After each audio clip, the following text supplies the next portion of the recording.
تفسیر قرآن پر مبنی پروگرام قول اللہ میر عدیل عارف کی جانب سے۔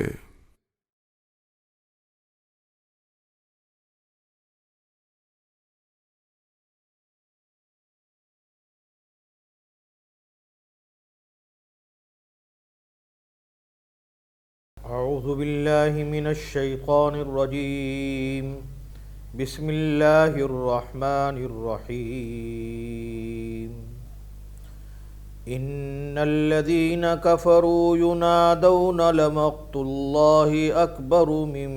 مقتکم انفسکم اذ تدعون الی الایمان فتکفرون قالوا ربنا أمتنا اثنتين وأحييتنا اثنتين فاعترفنا بذنوبنا فهل إلى خروج من سبيل ذلكم بأنه إذا دعي الله وحده كفرتم وإن يشرك به تؤمنوا فالحكم لله العلي الكبير هو الذي يريكم آياته وينزل لكم من السماء رزقا وما يتذكر إلا من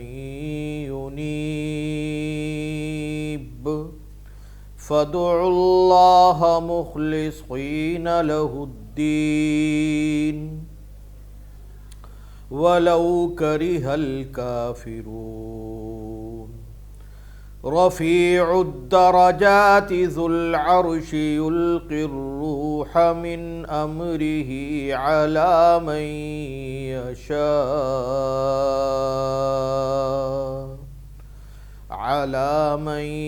يشاء من عباده لينذر يوم التلاق يوم هم بارزون لا يخفى على الله منهم شيء لمن الملك اليوم لله الواحد القهار اليوم تجزى كل نفس بما كسبت لا ظلم اليوم إن الله سريع الحساب وأنذرهم يوم الآزفة إذ القلوب لدى الحناجر كاظمين ما للظالمين من حميم ولا شفيع يطاع يعلم خائنة الأعين وما تخفي الصدور والله يقضي بالحق والذين يدعون من دونه لا يقضون بشيء إن الله هو السميع البصير صدق اللہ العظیم۔ برادران محترم، میرے عزیز دوستوں، بزرگوں اور معزز سامعین و حضرات، یہ سورہ مومن کا، جس کا دوسرا نام سورہ غافر بھی ہے، اس کا یہ دوسرا نقوع ہے۔ ان آیات کے اندر اللہ جل جلالہ نے جو باتیں بیان فرمائی ہیں اس کا تذکرہ آج آپ کے سامنے کیا جا رہا ہے۔ اللہ پاک ہم سب کو اس کو سمجھنے کی اور اس پر عمل کرنے کی توفیق کامل عطا فرمائے۔ فرمایا کہ ان الذین کفروا ینادون لمقت اللہ، بے شک وہ لوگ جو کہ کافر ہیں، منکر ہیں اور انہوں نے کفر کیا ہے، ینادون لمقت اللہ، ان کو پکار پکار کے کہا جائے گا، یعنی قیامت کے دن کی بات ہو رہی ہے۔ قیامت کے دن اللہ تبارک و تعالی جب ان کو حشر کے میدان میں جمع کریں گے اور ان کا حساب و کتاب ہوگا، تو اس وقت وہ لوگ جو کہ جنہوں نے کفر کیا ہے، منکر ہیں اور دین کو نہیں مانتے تھے اور کفر کی حالت ہی میں مر گئے تھے، تو ان کو پکارا جائے گا کہ اللہ تبارک و تعالیٰ کا غصہ زیادہ بڑا ہے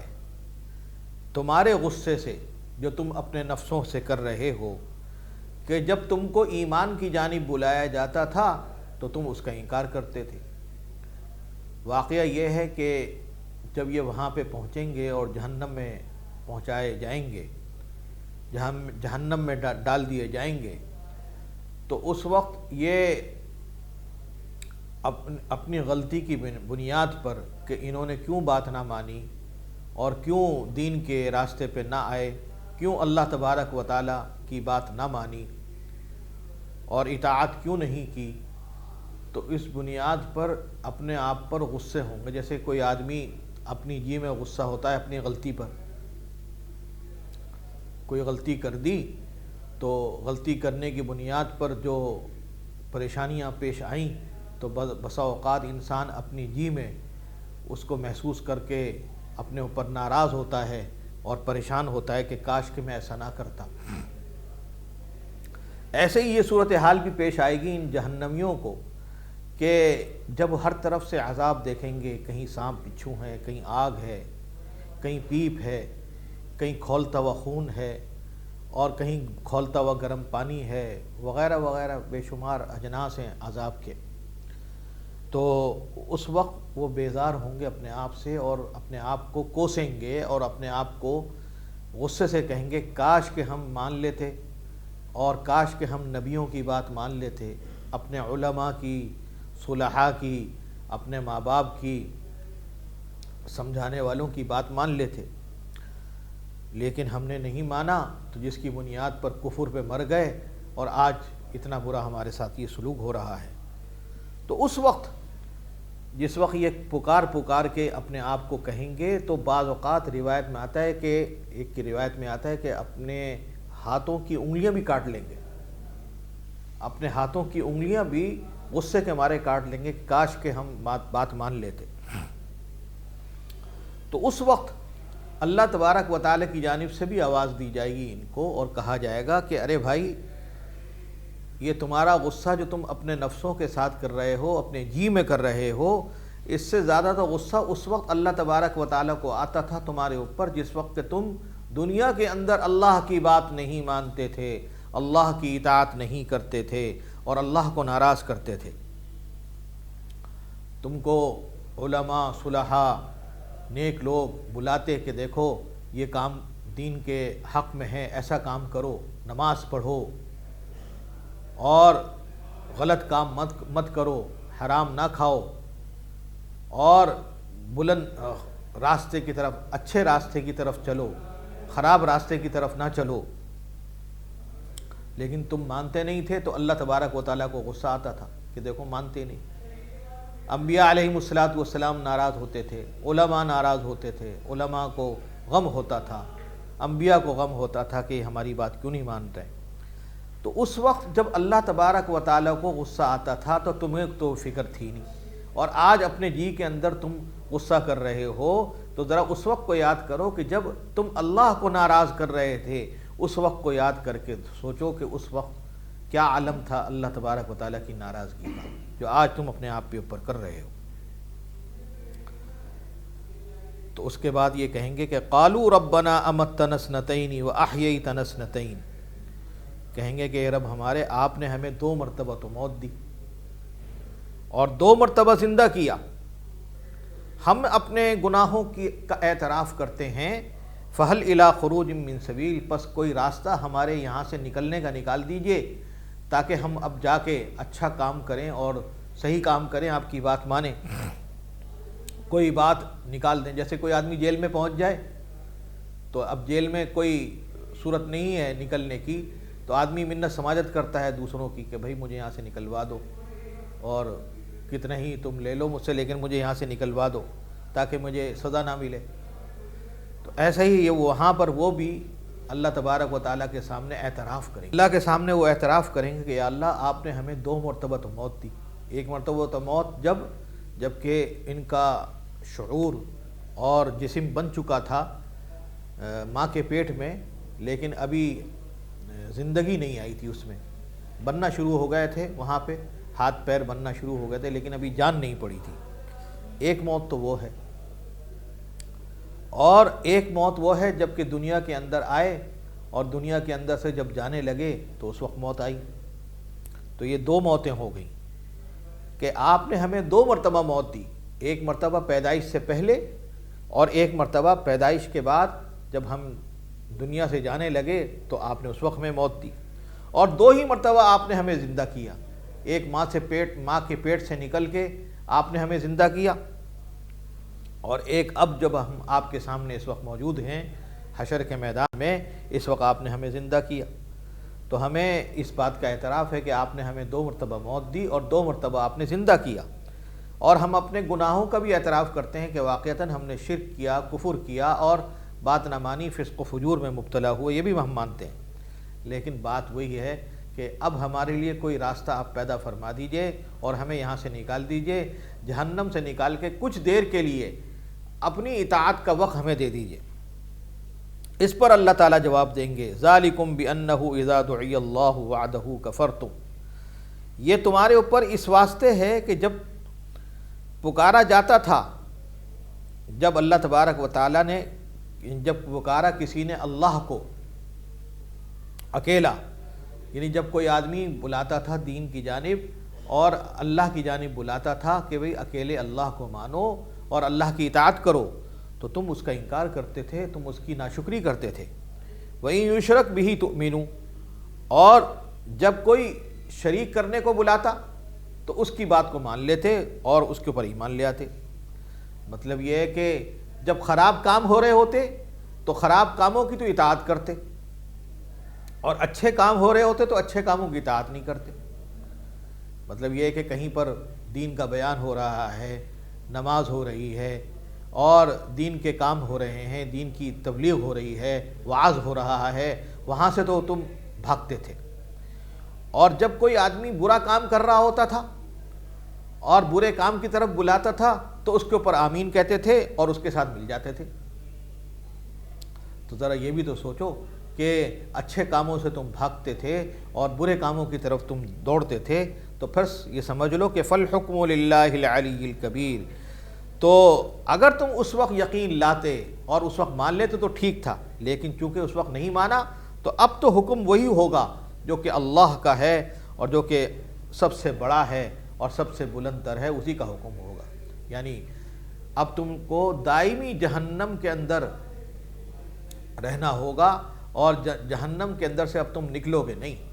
ہمیشہ تمہارے لیے جہنم ہے۔ تو یہ جو 3 آیتیں ہیں، 3 آیتوں میں یہ باتیں بیان کی گئی ہیں۔ اگلی باتیں یہ ہیں، هو الذی یریکم آیاتہ وینزل لکم من السماء رزقا، وہی ہے اللہ جو تم کو دکھلاتا ہے اپنی نشانیاں، وینزل لکم من السماء رزقا، اور اتارتا ہے تمہارے واسطے آسمان سے روزی، وما یتذکر الا من ینیب، اور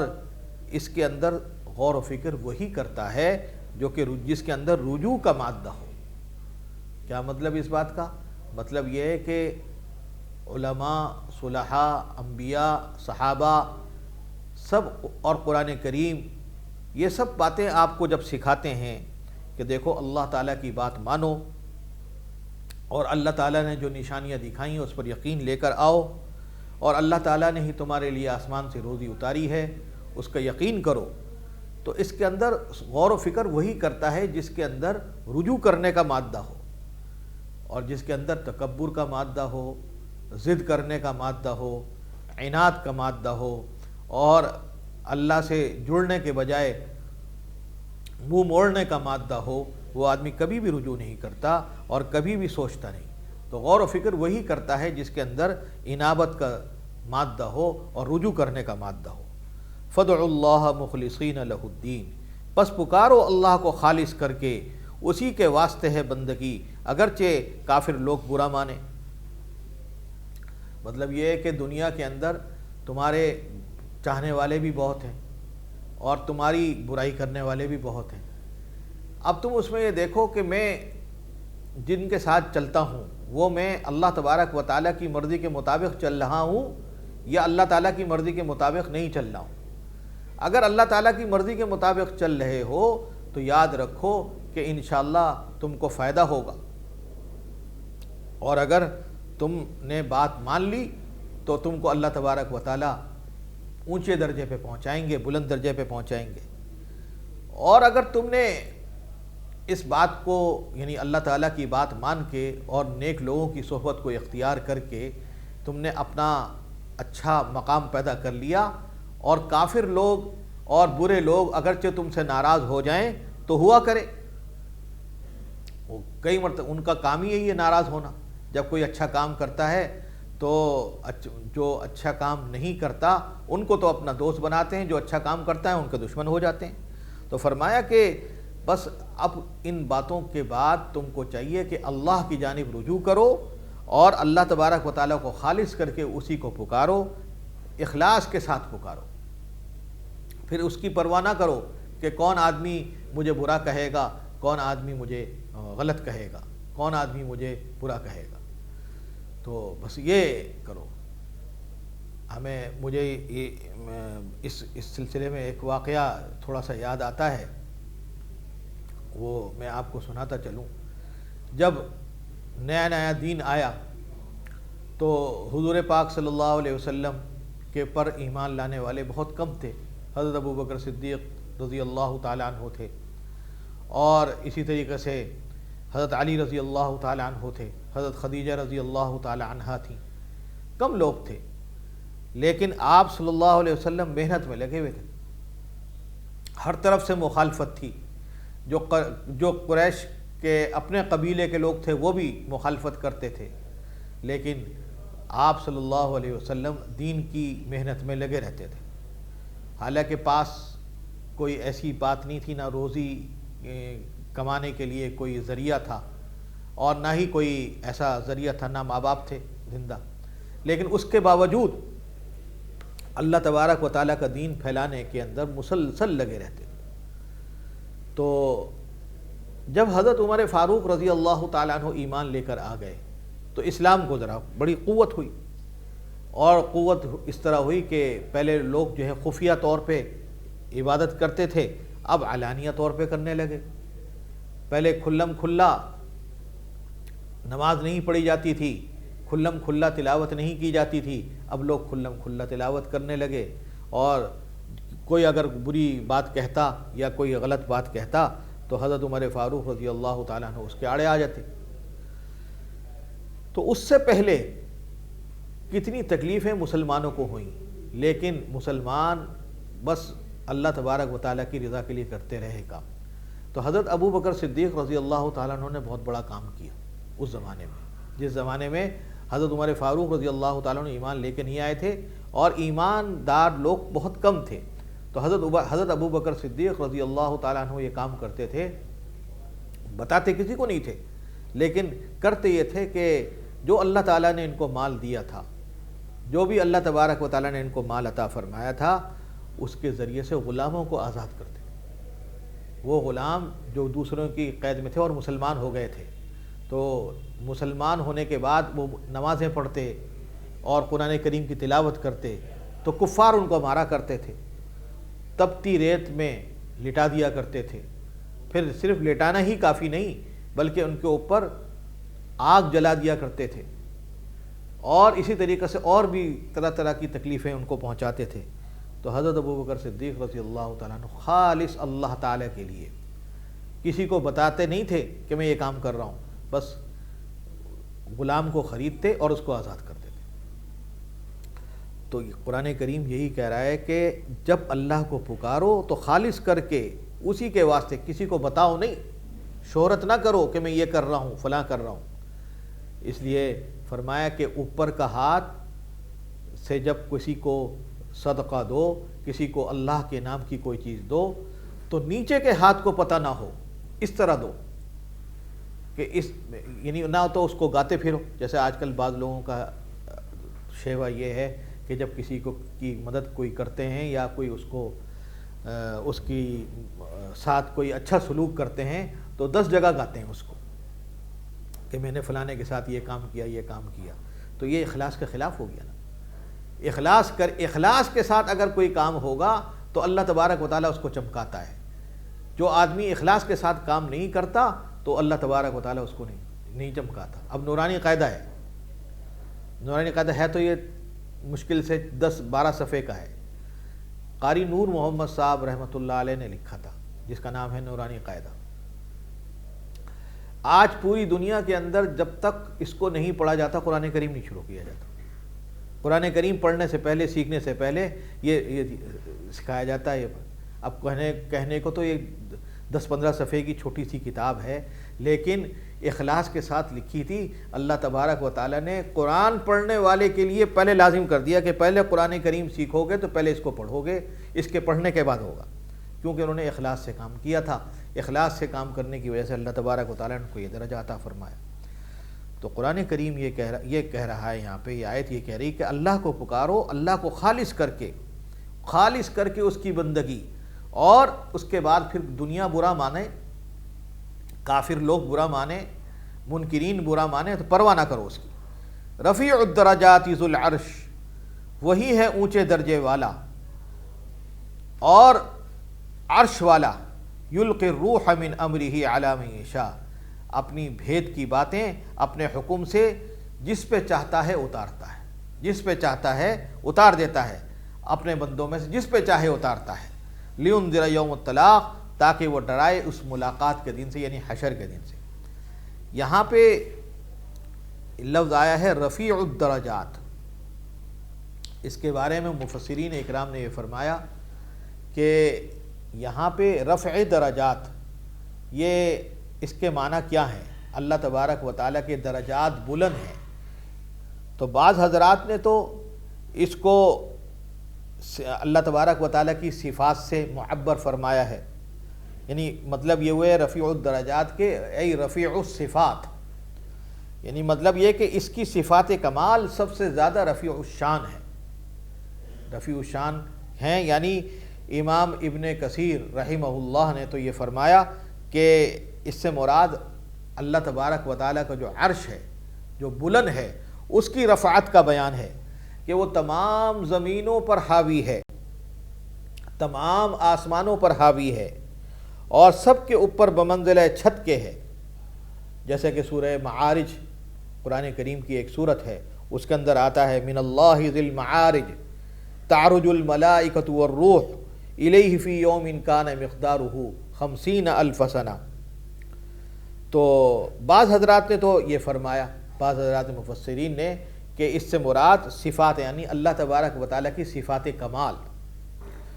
اور بعض حضرات نے رفیع الدرجات سے رافع الدرجات، یعنی اللہ تبارک و تعالیٰ کے جو مؤمنین ہیں اور متقین ہیں، یا اللہ تبارک و تعالیٰ ان کے درجات کو بلند فرمانے والا ہے۔ جیسے قرآن کریم کی آیات اس پر شاہد ہیں کہ نرفع درجات من نشاء، ہم جس کے چاہتے ہیں ان کے درجات کو بلند کر دیتے ہیں اور بڑھا دیتے ہیں، اور ان کے درجات ہوتے ہیں اللہ تعالیٰ کے نزدیک۔ تو گویا خلاصہ یہ نکلا کہ بعض حضرات نے تو معبر تعبیر اس کی یہ کی ہے کہ رفیع الدرجات ای رفیع الصفات، اللہ تبارک و تعالیٰ کی صفات کامل ہیں، بلند درجے والی ہیں،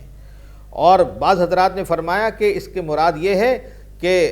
رافع الدرجات، رفیع الدرجات نہیں بلکہ رافع الدرجات، کہ اللہ تبارک و تعالیٰ رفیع بمعنی رافع ہے، یعنی بلند کرنے والا ہے درجات کو مؤمنین کے اور متقین کے، کیونکہ مؤمنین اور متقین کے اندر بھی ہر آدمی اپنے اعتبار سے کام کرنے والا ہوتا ہے۔ کوئی آدمی کس درجے میں ہوتا ہے، کوئی آدمی کس درجے میں ہوتا ہے، حضرت ابو دجانہ رضی اللہ تعالی عنہ نماز فجر کی پڑھ کے فوراً نکل جایا کرتے تھے۔ تو حضور پاک صلی اللہ علیہ وسلم کا معمول یہ تھا کہ فجر کی نماز پڑھ کے صحابہ اکرام رضوان اللہ علیہم اجمعین کے ساتھ بیٹھ جاتے، ہر ایک کی باتیں سنتے کہ اس کے ساتھ کیا واقعہ پیش آیا رات کو یا تہجد میں، کوئی ایسی بات ہوتی تو بتاؤ، تو اس کے بعد اس کو تلقین فرماتے، اس کو تعلیم دیتے تھے۔ لیکن حضرت ابو دجانہ رضی اللہ تعالیٰ عنہ نہیں کرتے تھے، بلکہ فوراً چپل اٹھائے اور چلے گئے۔ تو اللہ تبارک و تعالیٰ کے جو بندے ہیں، صحابہ اکرام ہیں، وہ اس بات کے اوپر تعجب کرتے تھے کہ یہ کیوں نہیں سنتے حضور پاک صلی اللہ علیہ وسلم کی باتیں، اور ان کے مجلس میں کیوں نہیں بیٹھتے، اور ان کے وعظ میں کیوں نہیں بیٹھتے۔ تو ایک دن حضرت ابو دجانہ جانے لگے تو حضرت حضور پاک صلی اللہ علیہ وسلم نے بھی ان سے پوچھ لیا کہ ابو دجانہ تم کیوں نہیں بیٹھتے ہو اور تم کیوں چلے جاتے ہو سلام پھیرتے ہی؟ انہوں نے فرمایا کہ یا رسول اللہ، بات اصل میں یہ ہے کہ میرا گھر ایسی جگہ واقع ہے کہ پڑوسی کے گھر میں کھجور کا درخت ہے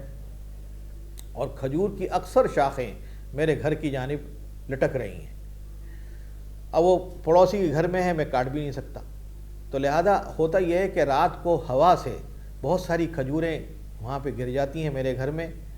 تو میں یہاں سے جلدی سے یوں بھاگتا ہوں کہ اس سے پہلے کہ میرے بچے اٹھیں میں ان تمام کھجوروں کو جمع کر کے پڑوسی کے گھر تک پہنچا دوں، تاکہ میرے اولاد کے گلے میں، اولاد کے پیٹ میں حرام لقمہ نہ جائے۔ تو حضور پاک صلی اللہ علیہ وسلم نے جب یہ سنا تو حضرت ابو دجانہ رضی اللہ تعالیٰ عنہ کو فرمایا، اے ابو دجانہ تجھے جنت کی بشارت ہے، تجھے میں جنت کی بشارت دیتا ہوں۔ آپ صلی اللہ علیہ وسلم نے جنت کی بشارت ان کو دی۔ تو اب دیکھیں درجات بلند ہیں، اور صحابہ اکرام کے بھی درجات ہیں، لیکن ان کے درجے کو آپ نے بلند فرمایا کہ آپ کو جنت کی بشارت ہے۔ تو بات یہ ہے کہ کوئی آدمی یہ دعویٰ نہیں کر سکتا کہ میں نماز پڑھتا ہوں، روزہ رکھتا ہوں، یہ کرتا ہوں، فلاں کرتا ہوں تو میرا درجہ ہی بلند ہوگا، بلکہ درجات ہر ایک کے الگ الگ ہوتے ہیں۔ تو پھر فرمایا یومہم بارزون لا یخفی علی اللہ منہم شیء لمن الملک اليوم للہ الواحد القہار، جس دن وہ لوگ نکل کھڑے ہوں گے چھپی نہ رہے گی اللہ پر ان کی کوئی چیز۔ کس کا راج ہے آج اس کے دن؟ اللہ تعالیٰ کا ہے جو اکیلا ہے۔ الیوم تجزا کل نفس بما کسبت، آج بدلہ ملے گا ہر جی کو جیسا کہ اس نے کمایا ہے، بالکل بھی ظلم نہیں ہوگا۔ ان اللہ سریع الحساب، بے شک اللہ تعالیٰ جل لینے والا ہے حساب۔ وانذرہم یوم الآزفہ، اور خبر سنا دے ان لوگوں کو اس دن کی جو کہ آنے والا ہے، آنے والے دن کی۔ اذ القلوب لدى الحناجر، جس وقت دل پہنچیں گے گلوں کو، کاظمین، تو وہ دبا رہے ہوں گے، ما للظالمین من حمیم ولا شفیع یطاع، نہیں ہوگا گناہ گاروں کے لیے کوئی دوست اور نہ ہی کوئی سفارشی جس کی بات مانی جائے۔ اللہ تعالیٰ تو یعلم خائنۃ الاعین، جانتا ہے چوری کی نگاہ بھی، وما تخفی الصدور، اور جو کچھ چھپا ہوا ہے سینوں میں، واللہ یقضی بالحق، اور اللہ تعالیٰ فیصلہ کرتا ہے انصاف سے، اور جو لوگ پکارتے ہیں اس کے سوا، اللہ کے سوا، لا یقضون بشیء، وہ نہیں فیصلہ کرتے کچھ بھی۔ ان اللہ هو السمیع البصیر، بے شک وہی ہے سننے والا اور دیکھنے والا۔ یہاں پہ جو لفظ آیا ہے بارزون، مراد یہ ہے کہ میدان حشر میں زمین چونکہ ایک سطح مستوی بنا دی جائے گی، یعنی مستوی کا مطلب یہ کہ ایک مکمل ایسی زمین بنا دی جائے گی جس کے اندر کوئی نہ پہاڑ ہوگا اور نہ ہی کوئی ابھری ہوئی کوئی چیز ہوگی، بالکل مساوی بنا دی جائے گی، مستوی جس کو کہا جاتا ہے، جس میں کوئی پہاڑ نہیں ہوگا، کوئی غار نہیں ہوگا، کوئی عمارت نہیں ہوگی، کوئی درخت نہیں ہوگا جس کی کوئی آڑ ہو سکے، اس لیے سب کھلے میدان کے اندر جمع ہوں گے، یہ میدان حشر ہوگا۔ تو لمن الملک اليوم، یہاں پہ جو فرمایا لمن الملک اليوم، یہ کلمہ آیات مذکورہ میں جو یہاں پہ ذکر کیا گیا ہے یوم الطلاق کے بعد بھی آیا ہے اور یوم ہم بارزون کے بعد آیا ہے۔ یوم الطلاق کے معنی جس دن ملاقات ہوگی، یوم ہم بارزون یعنی حشر کے دن جب زمین کو مستوی کر دیا جائے گا، یہ ہے بارزون کے معنی۔ تو معلوم یہ ہوا کہ یہ جو بات ہوگی لمن الملک اليوم، یہ اس وقت ہوگا جب کہ نفخہ ثانیہ ہو جائے گا۔ آپ نے پہلے کئی مرتبہ سنا ہوگا مفسرین اکرام سے کہ قیامت کے دن 2 سوریں پھونکی جائیں گی۔ ایک تو سور پہلی ہوگی کہ تمام لوگ مر جائیں گے، اور دوسری سور جب ہوگی تو تمام لوگ پھر اڑ جائیں گے اور میدان حشر قائم ہوگا۔ تو پہلی سور کو نفخہ اولا کہا جاتا ہے اور دوسری سور کو نفخہ ثانیہ کہا جاتا ہے۔ تو مطلب یہ ہے کہ لمن الملک اليوم، اللہ تبارک و تعالیٰ کا یہ جو کلام ہے یہ کب ہوگا؟ یہ فرمایا کہ یہ ہوگا نفخہ ثانیہ کے بعد، جس وقت دوسری سور پھونک دی جائے گی۔ اور یوم ہم بارزون کا واقعہ بھی اسی وقت ہوگا جبکہ نفخہ ثانیہ کے بعد جو ہے سطح زمین بنا دی جائے گی ایک سطح مستوی کی صورت میں، جس میں نہ کوئی آڑ ہوگی نہ کوئی پہاڑ ہوگا۔ تو اب سوال یہ پیدا ہوتا ہے کہ یہ جو ہے لمن الملک اليوم، یہ کہے گا کون؟ تو اس کے بارے میں حضرت عبداللہ ابن مسعود رضی اللہ تعالیٰ عنہ سے روایت ہے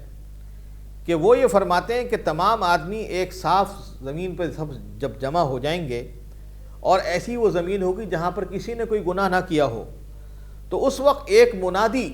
یعنی اللہ تبارک و تعالیٰ نہیں بلکہ ایک منادی یہ آواز پکارے گا اور آواز دے گا اور کہے گا لمن الملک اليوم، آج کے دن ملک کس کا ہے، آج کے دن حکومت کس کی ہے؟ اس پر تمام مخلوق جتنی بھی ہے، مومنین ہوں کافرین ہوں، سارے سب حشر کے میدان کے اندر ہوں گے، سب جواب دیں گے للہ الواحد القہار، للہ الواحد القہار، یہ کہیں گے اس اللہ کے لیے جو واحد ہے اور زبردست ہے۔ مومن تو اپنے اعتقاد کی وجہ سے کہیں گے، خوشی سے کہیں گے، لذت سے کہیں گے، اور کافر مجبور ہو کے کہیں گے، عاجز ہو کے کہیں گے، رنج اور غم کے ساتھ کہیں گے، اور رنج اور غم کے ساتھ اس کا اقرار کریں گے۔ ایک روایت تو یہ ہے کہ یہ پکارنے والا ایک منادی ہوگا، اللہ تبارک و تعالیٰ کسی کو مقرر کریں گے۔ اب وہ کون ہوگا، فرشتہ ہوگا، انسان ہوگا، کون ہوگا یہ نہیں پتہ، لیکن بہرحال پکارنے والا اللہ تبارک و تعالیٰ کے سوا ہوگا، کوئی ہوگا اللہ کی طرف سے۔ لیکن دوسری بعض روایات سے مفسرین اکرام نے یہ فرمایا کہ یہ ارشاد حق تعالیٰ خود فرمائیں گے، اور اس وقت فرمائیں گے کہ جب نفخہ اولا کے بعد ساری مخلوقات فنا ہو جائے گی، نفخہ ثانیہ ابھی نہیں ہوگا، نفخہ اولا ہو چکا ہوگا، یعنی پہلی سور پھونک دی جائے گی، اس کے بعد ہوگا۔ پھر اللہ تبارک و تعالیٰ جب سب مر جائیں گے تو پھر اللہ تبارک و تعالیٰ اپنے مخصوص فرشتوں، جو مخصوص فرشتے حضرت جبرائیل علیہ السلام ہیں، حضرت میکائیل علیہ السلام ہیں، حضرت اسرافیل علیہ السلام ہیں، اور پھر ملک الموت ہے، یہ بھی فرشتے ہیں، تو ان کو موت آ جائے گی، اور اللہ تبارک و تعالیٰ کے سوا اور کوئی ذات نہیں ہوگی۔ تو اس وقت حق تبارک و تعالیٰ فرمائیں گے لمن الملک اليوم، یہ فرمانے والے اللہ تعالیٰ خود ہوں گے، کیونکہ اس وقت جواب دینے والا بھی کوئی نہیں ہوگا، تو خود ہی اللہ تعالیٰ جواب دیں گے للہ الواحد القہار۔ چنانچہ حضرت حسن بصری رحمہ اللہ نے فرمایا کہ اس میں سوال کرنے والا اور جواب دینے والا صرف اللہ ہی ہے، اور دوسرے بھی بعض بزرگوں کا یہی قول ہے، چنانچہ محمد ابن کعب قرظی وہ بھی یہی فرماتے ہیں، اور اس کی تائید حضرت ابو ہریرہ رضی اللہ تعالیٰ عنہ اور حضرت عبداللہ ابن عمر رضی اللہ تعالیٰ عنہ کی احادیث سے بھی ہوتی ہے کہ قیامت کے روز اللہ تبارک و تعالیٰ ساری زمینوں کو بائیں ہاتھ میں اور آسمانوں کو دائیں ہاتھ میں لپیٹ کے فرمائیں گے انا الملک وَأَيْنَ الْجَبَّارُ انا الملک، میں ہوں بادشاہ، وَأَيْنَ الْجَبَّارُونَ، ہیں کہاں جبر کرنے والے اور تکبر کرنے والے، اَيْنَ الْمُتَكَبِّرُونَ، متکبرین کہاں ہیں؟ تو بعض حضرات نے یہ فرمایا، تو گویا اب 2 قول ہو گئے۔ ایک قول تو یہ ہوا کہ اس بات لمن الملک اليوم کہنے والا ایک منادی ہوگا، اللہ تبارک و تعالیٰ کی جانب سے مقرر کیا جائے گا، اور بعض حضرات نے فرمایا کہ نہیں، اس کو کہنے والا اللہ تبارک و تعالیٰ خود ہوں گے اور جواب بھی خود ہی دیں گے۔ اب سوال یہ پیدا ہوتا ہے کہ اللہ تبارک و تعالیٰ جو کہیں گے یہ کس وقت ہوگا؟ تو ان حضرات نے فرمایا کہ یہ پہلے سور کے بعد ہوگا، اور جو حضرات یہ فرماتے ہیں کہ منادی پکارے گا تو وہ اس وقت فرماتے ہیں جب کہ دوسرا سور پھونک دیا جائے گا۔ انہی آیات کے اندر ایک آیت یہ بھی آئی ہے یعلم خائنۃ الاعین، کہ اللہ تبارک و تعالی آنکھوں کی چھپی ہوئی باتوں کو بھی جانتا ہے۔ خیانت نظر کیا چیز ہے؟ خیانت نظر سے مراد یہ کہ کوئی شخص لوگوں سے چرا کر ایسی چیز پہ نظر ڈالے کہ جو اس کے لیے حرام اور ناجائز ہو، جیسے کسی غیر محرم پر شہوت سے نظر ڈالے اور جب کسی کو دیکھے کہ کوئی مجھے دیکھ رہا ہے تو نظر ہٹا لے، یا اس طرح نظر ڈالے کہ جس کو دیکھنے والے محسوس بھی نہ کر سکیں، تو اللہ تعالیٰ کے نزدیک یہ سب چیزیں ظاہر ہیں۔ یعنی اللہ تعالیٰ یہاں فرما رہے ہیں کہ یعلم خائنۃ الاعین وما تخفی الصدور، کہ اللہ تعالیٰ وہ بھی جانتا ہے جو چوری کی نگاہ ہو، اور وہ بھی جانتا ہے جو سینوں میں چھپا ہوا ہے، جو سینوں میں راز چھپے ہوئے ہیں، اللہ تعالیٰ وہ بھی جانتا ہے۔ تو لہذا انسان کو چاہیے کہ نظروں کی خیانت سے بھی بچے۔ ایک تو خیانت ہوتی ہے مال کی خیانت، مال کی خیانت تو جرم ہے ہی بہت بڑا، لیکن نظروں کی خیانت یہ ہے کہ اللہ تعالیٰ نے اس نظر کو اس لیے بنایا کہ اس کو آدمی صحیح جگہ پر ڈالے، غلط جگہ پہ نہ ڈالے۔ لیکن جب آدمی کوئی غلط جگہ ڈالے گا اور چرا کے ڈالے گا تو اللہ تبارک و تعالیٰ اس کو بھی جانتے ہیں، اور اس کو اللہ تبارک و تعالیٰ عذاب دیں گے یقیناً۔ آج دنیا کے اندر یہ وبا عام ہے، خاص طور پر جب سے یہ اسمارٹ موبائل کی ایجاد ہوئی ہے، اس کے بعد سے آدمی یہ گناہ جو ہے چھپ کے کرتا ہے۔ اللہ تعالیٰ محفوظ فرمائے کہ لیکن اللہ تعالیٰ تو دیکھ رہا ہے کہ آدمی اسمارٹ فون پہ کیا کیا کر رہا ہے۔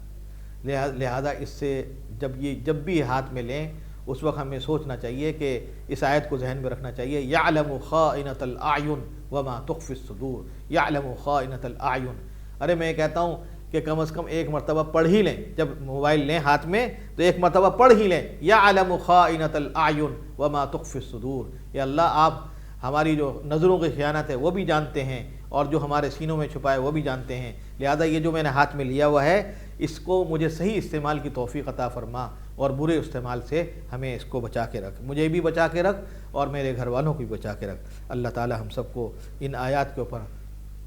عمل کرنے کی توفیق عطا فرمائے، دل سے توفیق عطا فرمائے۔ وآخر دعوانا باللہ رب العالمین۔ تفسیر قرآن پر مبنی پروگرام قول اللہ میر عدیل عارف کی جانب سے